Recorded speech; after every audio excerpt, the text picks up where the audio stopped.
Welcome to the Greenwich Sentinel's video news. I'm Taylor Knight. Over the next hour here on Gctv, we will have the latest news stories, sports coverage, and interviews with the people who make Greenwich great. Winter storm Jonas dropped almost 2 feet of snow on parts of Greenwich this past weekend, but now that the storm has passed, officials say it's time to clean up. Road width is constricted, the sidewalks are constricted, there are slick conditions in numerous locations. Lieutenant Craig Gray of the Greenwich Police Department says there were 4 motor vehicle accidents during the storm, including 1 bus accident. Gray says a CT transit bus couldn't make it up the hill on Soundview Drive. The transit bus that slid backwards down the hill took out a telephone pole, took out power to, 40 or 50 residents. Officials say 1 injured passenger was taken to Stamford Hospital with non-life-threatening injuries. There was also a fallen tree on North Street that knocked out power to the surrounding area, according to Gray. He says most people stayed off the roads during the storm, allowing plows and emergency crews to get to work. Fortunately, this was hit on a weekend, so there was no work. It wasn't during the regular work day.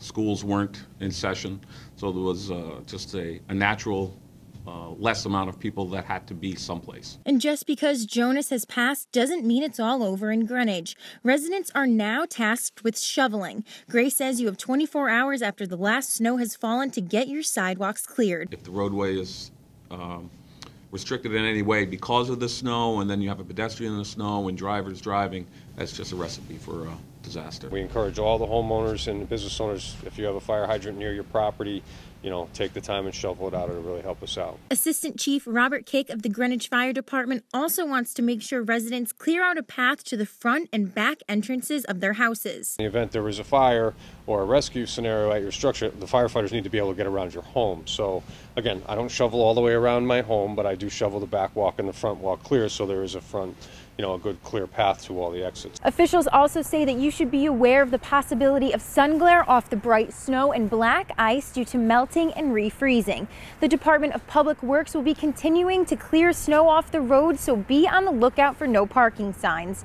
Reporting for the Greenwich Sentinel, I'm Taylor Knight. Behind me, members of the Greenwich Panthers girls ice hockey teams are getting some special ice time with professional women players from the Connecticut Whale. One of those rare moments where, kids in our community get a chance to interact with professional athletes. So I'm really excited. It's always fun to get out with younger girls and kind of inspire them and show them that we're still playing at our age, so that they have something to work towards and, just have a fun time out there. The Whale players taught the girls skills like stick handling and skating techniques. It was awesome to skate with them. They were all really good. And it was nice to have somebody to look up to, who you could maybe relate to. 2015 is the inaugural season of the National Women's Hockey League, in which the Whale play. Pro Kaylee Fratkin says she began playing hockey with the boys when she was younger and only had collegiate female players to look up to at the time. Now that these younger girls can aspire to play professional hockey and do it for a living and get paid is unbelievable. The Panthers hockey team was started at the Boys and Girls Club of Greenwich back in 2011 and has grown to now have 10U, 12U, and 14U teams. The youngest girl out on the ice with the Whale was just 6 years old. You can start at 6 or 5 or 4 and really skate all the way professionally and be paid for it and recognized and compete even after college. And we're so happy to show our girls that this is a possibility. Whale players say getting out on the ice with the Panthers brought back memories of playing youth hockey. It reminds us that we're out here to have fun and that even at our age, we're still having fun with it too. And with this new professional women's league in the United States, Whale players say the Panthers have a lot to look forward to. They had some really good players out there, so if they keep it up, they could be right in our shoes someday. Tryouts for the Greenwich Panthers teams began at the end of March. You can register and get more information at www.greenwichblues.com. Reporting for the Greenwich Sentinel, I'm Taylor Knight. At Thursday evening's Board of Education meeting, members voted to approve Site Plan Option 3 for a new Lebanon Elementary School. With Option 3, a new building would be constructed in the wooded area or ravine next to the current school. This plan was approved by the New Leb Building Committee on January 15th after the Board of Selectmen rejected Option 1 because it did not fit within the municipal improvement outline they previously approved over the summer. Board of Ed member Peter Bernstein says this plan is a compromise with the selectmen. I think the selectmen would move favorably on adopting this as the proposal that moved forward with the MI process. Board of Ed Chairman Laura Erickson says it is not a compromise when it comes to educational specifications. The board voted to include improvement of the William Street ball field in the building plan. The gym would be actually accessible to the play field. It would make it usable. The board also amended the site plan to include modular classrooms for the students to use during the construction phase. James Rique, the managing director of operations for Greenwich Public Schools, says including the modulars in the site plan will allow the district to be eligible for state funding. Reporting for the Greenwich Sentinel, I'm Taylor Knight. Syria might seem like it's a world away from us here, but to one Greenwich woman, helping Syrian refugees is a cause close to her heart. Monica Garrido, along with 4 other women all across the United States and London, are working to improve the lives of refugee children with their organization, One Refugee Child. We are a humanitarian grassroots organization that raises funds to better the lives of refugee children. Currently, One Refugee Child is concentrated on the children in Turkey and Greece. They've faced traumatic circumstances in their lives.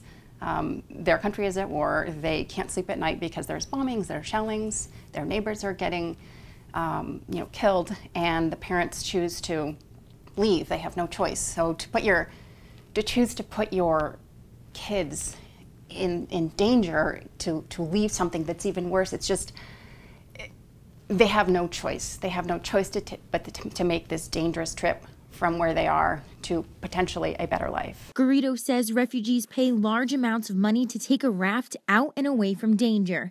When they arrive in the new country, they live in tents in harsh conditions. There's no heat, there's no electricity, there's been actually a lot of deaths from hypothermia. One Refugee Child is currently working on a few different projects like collecting winter clothes, boots, blankets, and strollers for the refugees. We started off with a stroller project. The goal is to raise $10,000, and we've raised $3,000 so far. We've handed out about 200 strollers. One Refugee Child is also working with the psychologists at a camp named Pipka that focuses on recovery for families that have been broken apart and children who have lost their parents. He's working with us to figure out what the children need to recover, to potentially be able to move on. The goal for that camp is $10,000 as well. Garrido says they have contacts in Turkey and Greece who hand out all the items to the refugees.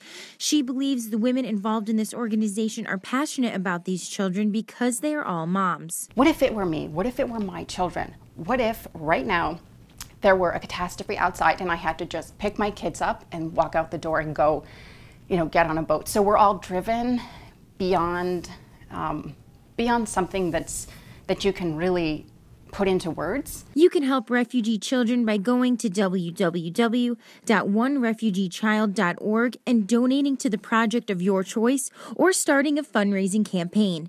Garrido also says you can spread awareness by liking the organization on social media and sharing posts. Reporting for the Greenwich Sentinel, I'm Taylor Knight. The YWCA of Greenwich celebrated and remembered the life of Dr. Martin Luther King Jr. on Thursday evening, the day before what would have been his 87th birthday. He wanted an end to racism. He said it's no good for society, it's no good for humanity, and it's just no good. Dr. Mark Christian is a professor and the chair of African American Studies at Lehman College of City University of New York. He gave the keynote address. I've done a lot of Dr. Martin Luther King talks. In fact, he's one of my historical heroes. Christian says King worked to eliminate racism during the civil rights movement just as the YWCA does today. We have strived for racial justice since our founding in 1858 in the United States, in Boston and New York City. YWCA President and CEO Adrian Singer says that many strides have been made since King's death, but there is still work to be done. You still can be killed for getting a pack of Skittles during a baseball game, or murdered in your church while you were praying, or racially profiled in your own vehicle and yanked to jail. First Selectman Peter Tessie praised King's ability to protest peacefully, even with violence all around him. And it is concerning that today people are not exercising that right in choosing violent means to make their points. At a time of increasing senseless and horrific violence, the lesson of nonviolence has extraordinary power. YWCA officials presented Greenwich High School students Kyla Johnson and Corey Myrtle with racial justice scholarships. Reporting for the Greenwich Sentinel, I'm Taylor Knight. It was a packed house at Dorothy Hamill Ice Rink on Monday afternoon as the undefeated Greenwich Cardinals hosted the Darien Blue Wave. It was a goalie showdown in the first period. Greenwich goalie Nick Bizzuto guards the net as the Blue Wave work the puck down ice here.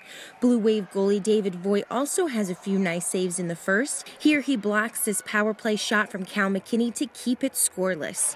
Cardinals defense also comes up strong in the first period. Ben Prattley and Aiden Connerty knock the puck away here, and it's 0-0 after one period. Blue Wave's Edward Glassmeyer had a second period to remember. The sophomore scored twice in less than 2 minutes. His first goal here, he takes it through the Greenwich D and places the deflected shot in the back of the net. Then Jake Kirby passes to Glassmeyer, who flicks it in to put the Blue Wave up 2-0. Darienne's Thomas Solger scores another goal in the third period, and the defending state and FCAC champions Darien shut the Cardinals out, winning 3-0. Next, Greenwich will take on West Hill Stanford at Terry Connors Rink on January 27th at 7:50 p.m. Reporting for the Greenwich Sentinel, I'm Taylor Knight. Members of the representative town meeting were sworn in on Tuesday night for the new term, and one of the newest members is also one of the youngest members of the RTM. 25 years old. I grew up in Rybrook, New York, and I moved to Greenwich 2 years ago. Granite Balademe's interest in the town was sparked after talking with a customer at his family's restaurant Alba's in Portchester. He was asking me if I was looking to get involved, and I told him I was, and one step led to another, and here I am. The RTM is made up of 232 people in 12 districts. The members are elected every 2 years, but some may not be able to complete a full term. And they step down. And then it's up to each district to fill the vacancy that was created. Probably over the course of a term, probably every single district fills a vacancy at some point in time. Balademe learned of one of these vacancies in District 10. I went to the District 10 meeting, and I sat in on the meeting. They were kind enough to let me sit in. I sat off to the side, and once they finished their meeting, I sat at the table, and I gave a little speech, told them about myself and how I wanted to get involved. They voted there and then, and was fortunate to get elected. Now he's a member of the RTM and says he's excited to bring fresh new ideas to the table. It's a new generation, so it's good for us, fresh out of college, new ideas. Everyone wants to make a change, and it's good to get involved. First Selectman Peter Tessie was elected to the RTM when he was just 18 years old and has some advice for current young members. Do a lot of listening. Listening is one of the best ways to learn, and also by listening, you're in a position to later lead. If you are interested in getting involved, you can check for vacancies at www.rtm.greenwich.org. Reporting for the Greenwich Sentinel, I'm Taylor Knight. It's January, and that means a new set of New Year's resolutions. For many people, those resolutions include getting healthier and losing a little bit of weight. Before you start a workout routine, make sure you are doing it at your own pace and staying safe. Become aware of your body first before you start doing any challenging workout or any extreme movement. The fitness industry doesn't lend itself to slow progression per se. It's almost like it's almost like we're chasing calories, so we always have to feel like we're moving. Dominic Novak is the owner of Peak 360 in Greenwich. He uses a personalized workout to get people started on their weight loss journey. Before you can go all out into a high intensity training program, what we do is we make you learn how to stay still, how to move with fluidity, and then from there you can sort of gain speed. This personalized workout includes a nutritionist, massage therapist, and physical therapist. Having physical therapy is just one way to kind of tweak yourself and kind of, make sure your things are all in alignment, the muscles are working right, and then you can go back to your usual activities, usual sports and workout. Novak says once the body is working properly, harder workouts can begin. It's just building them up to the point where they achieve things they never thought possible, but you can't do that overnight. Peak 360 physical therapist Joanna Bacani suggests warming up and stretching your muscles before working out and staying hydrated so muscles can recover. Reporting for the Greenwich Sentinel, I'm Taylor Knight. The Bruce Museum has a new exhibit opening in collaboration with Hermes and Panthera to help conserve big cats all over the world. It is a very worthy cause, and it makes kind of great good sense for us. This project is really the victory of hope over despair in a world that seems to have gone mad. This is a glimmer of sunshine through the clouds. French animal painter Robert Dallet worked with Hermes before his death in 2006. I'm very happy and very proud to show his work, and that we start this exhibition here in Greenwich and at the Bruce Museum and in the United States. Dallet studied these big cats in the wild in order to paint them true to life. It was very hard for him to acknowledge the fact that most of the animals he loved and that he had been drawing had just disappeared, vanished, gone. And for this was very quite unbearable for him. Hermes artistic director Pierre-Alexis Dumas says Dallet showed emotions in his art through the eyes of the animals. That emotion is our ability to feel. And what feeling do we have? We have empathy. Through his work, we suddenly have empathy for these animals that otherwise we ignore. And now, even after his death, Dallet is helping bring awareness to the big cats he loved.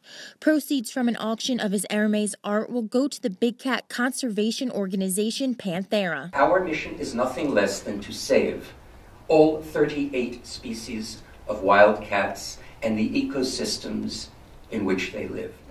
By saving the big cats within their ecosystems, you save everything else which is encompassed within that habitat. It is, for all intents and purposes, one-stop shopping for landscape-wide conservation. Fierce and Fragile will be on display from January 10th to March 13th, and during that time, general admission will be free. Hermes and Bruce Museum officials say this illustrates their commitment to the understanding and appreciation of art and science to a greater audience. Reporting for the Greenwich Sentinel, I'm Taylor Knight. If you go out to eat at a Greenwich restaurant or work at a Greenwich office building, there's a good chance that the fire department already has a plan on how it would fight a fire in that exact location. And today, I'm going to experience firsthand how the fire department does one of these pre-fire plans here at the Greenwich Sentinel office.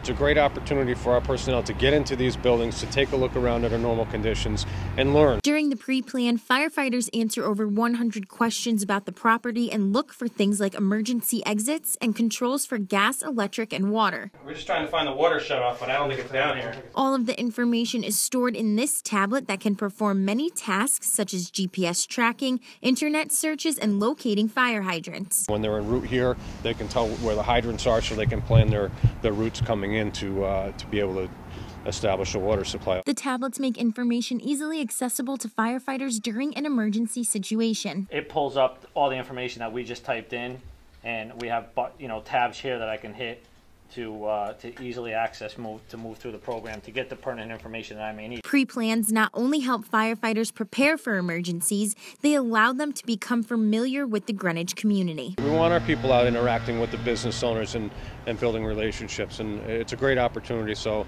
I know that the firefighters have embraced it, and I hope the population at large or the business owners embrace it also.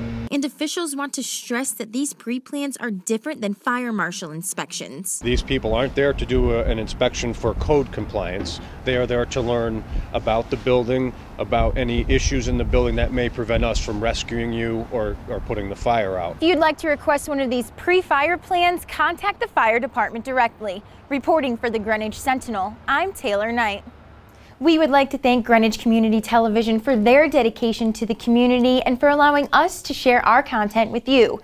And be sure to check the Greenwich Sentinel and GreenwichSentinel.com for the latest news, sports, and events happening around town.